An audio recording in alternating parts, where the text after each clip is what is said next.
இந்தியாவின் முதல் பொது உடைமை சிந்தனையாளர், முதல் கம்யூனிஸ்ட் சிங்காரவேலர் ஆவார். சிந்தனை செம்மல் சிங்காரவேலருக்கு விடுதலை சிறுத்தைகளின் சார்பில் எமது செம்மாந்த வீர வணக்கத்தை செலுத்துகிறோம். சாதிய கட்டமைப்பை தகர்க்க வேண்டும், பாட்டாளி வர்க்கத்தை ஒருங்கிணைக்க வேண்டும், அதன் மூலம் இங்கே ஒரு பொது உடைமை சமூகத்தை வென்றெடுக்க வேண்டும் என்று கனவு கண்டவர் சிந்தனை செம்மல் சிங்காரவேலர். அவருடைய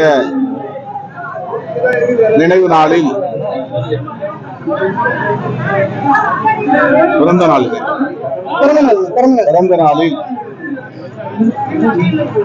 பொது உடைமை சிந்தனையை இம்மண்ணில்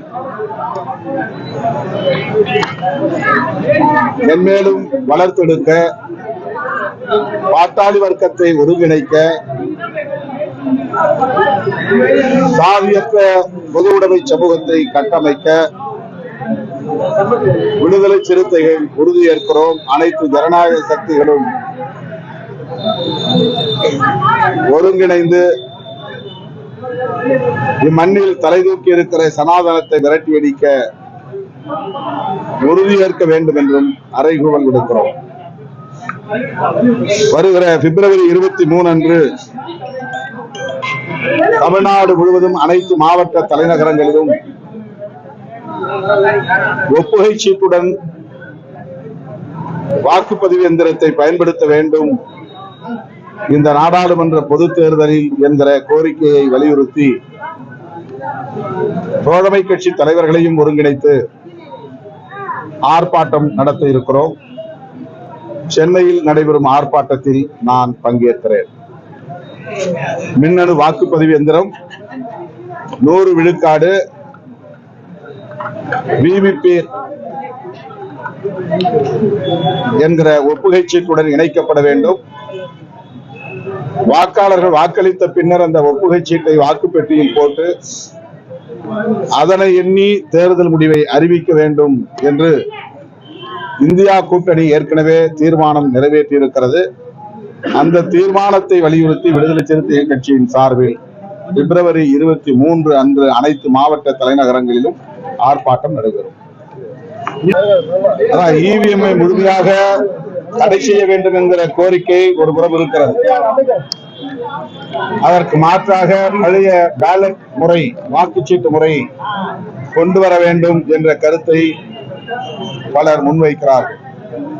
இந்தியா கூட்டணியில் அதிலிருந்து சற்று மாறுபட்டு மின்னணு வாக்குப்பதிவு எந்திரத்தை பயன்படுத்தலாம், இவிஎம்ஐ பயன்படுத்தலாம். ஆனால் அது 100 விழுக்காடு ஒப்புகை சீட்டு என்கிற வாக்களித்த பின்னர் பெறுகிற ரசீது, விவிபேட் என்று சொல்லப்படக்கூடிய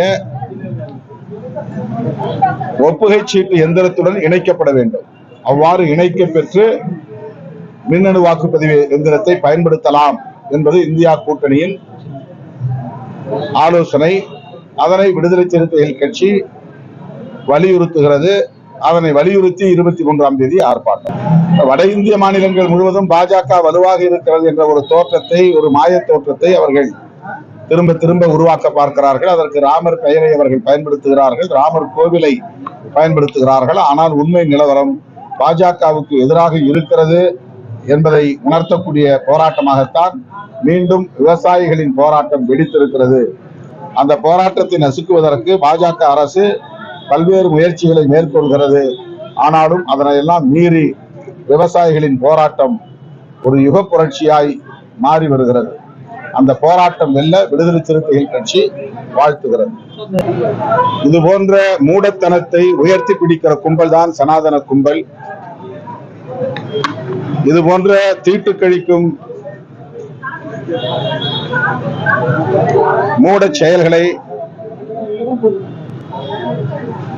சனாதன கும்பல் வெளிப்படையாக செய்வது வன்மையான கண்டனத்திற்குரியது.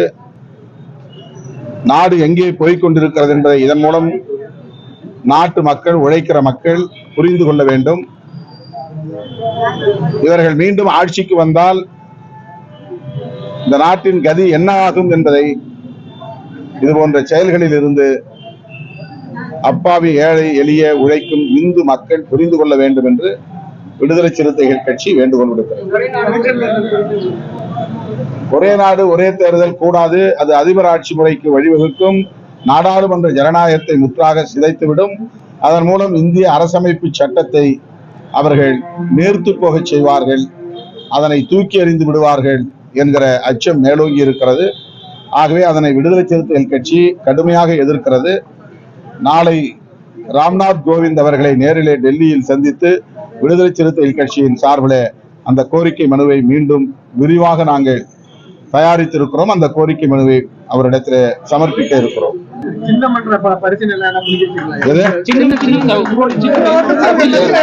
இந்த தேர்தலில் சின்னம் ஒரு பிரச்சனையாக இருக்காது.